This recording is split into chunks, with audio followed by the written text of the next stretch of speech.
video, we want to share some possible expectations you can use with your group. And I think it's really important that you get really clear on what's your mission of your group. Why are you together? And spend some time in dialogue with your group about what the mission and purpose is. And then once you're clear on that, ask them, say, what do we need to do in order to get there? Are there expectations or ground rules that we need to do to help us accomplish those, and not just have rules just to have rules? And so, hey, we've written out 10.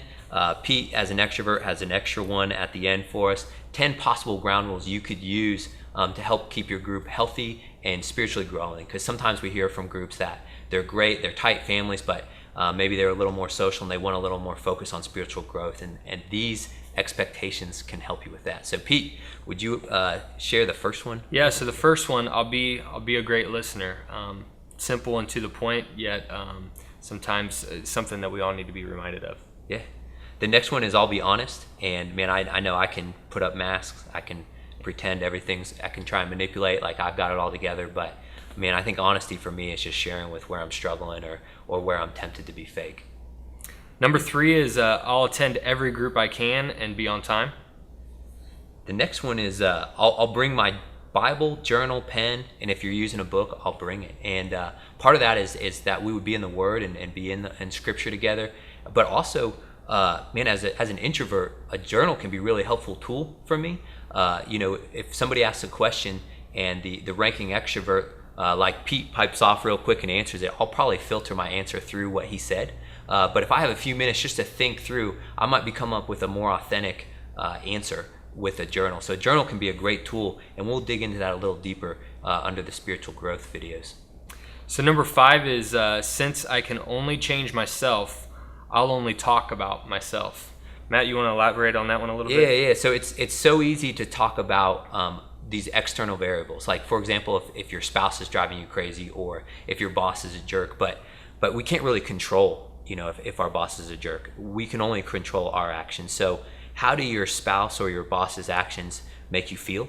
What does that say about the condition of your heart? And how can you use this as an opportunity to allow God to grow you and change you and mold you into who He's creating you to be? So that can be a great one to tighten the focus of your group.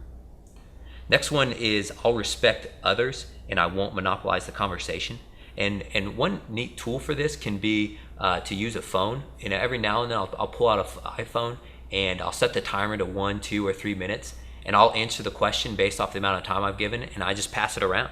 And then now you're training your group to say, like, look, every person's response is valuable, and we're not going to monopolize the conversation, because it can be really hard to take ground back once you've given it. So that could be a tool. I rarely use it, but every now and then I'll use it just to create an environment where everyone's opinion is shared. Right. Yeah. Number 7, I'll share stories, not advice. This is probably my favorite out of all of these 10. If I start to say you should, probably should catch myself and back up. I think yet again we're telling our stories.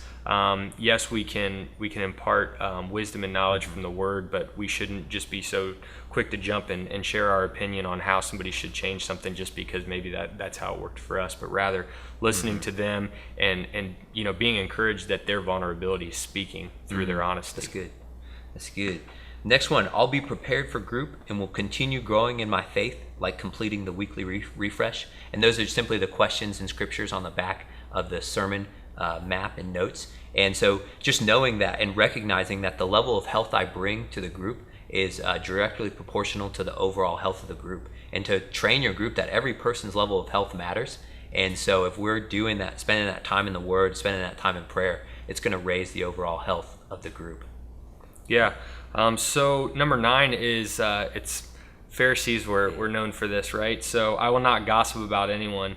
Not going to disguise gossip as telling someone about a situation so that they can go pray about it. So again, one that we've heard many, many times, but also one that's broken a lot of trust and a lot of groups up, just because we get laxed and we start to again let the stories run in our mind, and then we need to go and share it with everybody else. That's just unnecessary. As a leader, we can't necessarily control confidentiality, but we can set an expectation that we won't gossip and make that commitment together as a group. And the last one is we'll end on time, and the group leader may want to just pray at the end And then when you're done praying, say, hey, look, we can continue this conversation, but look, you're free to go. I want to respect you. I want to respect your time. And if you need to go, that's no problem, and end on time. And so, Pete, as our extrovert here, what was your additional add-on? Number 11. Your bonus we one? have kind of a family life group, right? And so you have kids running around a lot of times, and you can't always control everything. Mm-hmm. You can't always go by, this sheet of expectations. So having fun and just not putting too much pressure upon yourself that it has to be this certain way.